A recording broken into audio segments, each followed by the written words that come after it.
Le saviez-vous à propos des facteurs de risque des cancers? Alors du coup, on va parler des 4 plus gros cancers en France. Alors du coup, le facteur de risque du cancer de la prostate. Alors il y a des facteurs biologiques, les antécédents familiaux et les origines ethniques. Pour ce qui est des cancers du sein, alors les facteurs de risque, ça peut être par exemple les antécédents familiaux ou des gènes de prédisposition. Donc lorsqu'une patiente est atteinte d'un cancer du sein, ses descendantes sont plus suivies. Alors on dit ses descendantes, mais un homme aussi peut avoir un cancer du sein, mais bon voilà, on s'entend, c'est quand même beaucoup plus fréquent chez la femme, donc voilà, mais il faut savoir que chez les hommes, ça existe. Alors du coup, il peut y avoir aussi un facteur de risque à cause du surpoids, des facteurs hormonaux et hyperœstrogènes, le tabagisme et l'alcool, et un nombre de cycles... Enfin, le facteur de risque, c'est aussi le nombre de cycles menstruels. Donc en fait, les règles précoces ou la ménopause tardive sont un facteur de risque. Sont des facteurs de risque. Je sais pas, bon bref. Euh, les facteurs de risque du cancer du côlon rectum. Alors, c'est... En fait, ça concerne l'homme et la femme, mais c'est quand même plus présent chez l'homme. Alors du coup, c'est à partir de 50 ans, on est invité gratuitement à effectuer un bilan de santé pour, un examen de dépistage et de routine. Après, les dépistages sont vraiment efficaces, même s'il y a toujours des faux négatifs et des vrais positifs. Donc bon, après, moi je préfère être vrai positif, au final ne rien avoir, qu'être faux négatif, mais bon. Après, il y a des risques tout le temps, rien n'est jamais sûr. Mais en fait, le problème, c'est que la sensibilisation elle est super importante, mais il y a encore du travail à faire parce que beaucoup de personnes ne vont pas jusqu'à la confirmation du diagnostic parce que c'est pas encore très commun.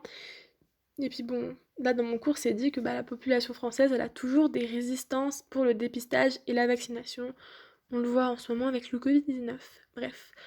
Et sinon, les facteurs de risque du cancer du poumon, logique, il y a le tabagisme, mais aussi le tabagisme passif. Donc si vous avez des potes qui fument tout le temps près de vous, voilà, faites attention. Si c'est vraiment tout le temps, surtout enfermé et tout, franchement, en soirée, c'est bon. Éloignez-vous, qu'ils aillent fumer tout seuls, qu'ils attrapent leur cancer tout seuls. Voilà. Non, j'ai pas la haine contre les gens qui fument, mais un petit peu quand même. Je respire mieux depuis que je traîne avec des non-fumeurs. Vraiment, c'est vrai. En vrai, je rigole, mais c'est vrai. Bref, on s'en fout, c'est pas la question. Et du coup, les cancers du poumon, il y a aussi des facteurs de risque pour, par exemple, les rayonnements ionisants et au radon. Donc voilà. Et sinon, l'exposition aussi à l'amiante. En fait, quand elle est en association avec le tabac, il y a vraiment une augmentation exponentielle du risque de cancer.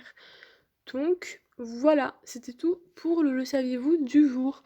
Du coup, à demain, puis bonne journée. Et puis, voilà, je pense qu'on parlera encore un petit peu de cancer. Je fais pas exprès, vraiment, mes cours, c'est super intéressant, c'est pas de ma faute, m'en voulez pas. Bref, mais de toute façon, j'ai bientôt fini mes cours de santé publique, donc après on passera au cours sur, comment ça s'appelle? Homme et son environnement. Super intéressant, avec les champignons et tout. Oh, j'adore les arbres. Et puis même les moustiques, avec les chats. Il y a même des problèmes avec les renards. Bref, franchement, on a fait des trucs trop bien, donc voilà. Je suis un peu en train de vous vendre mon truc très très mal, mais bref, voilà, j'espère que j'aurai quand même le temps de tout sortir et de tout faire et tout, parce que voilà, le concours, il approche un peu quand même, hein. Bref, donc voilà, bonne journée.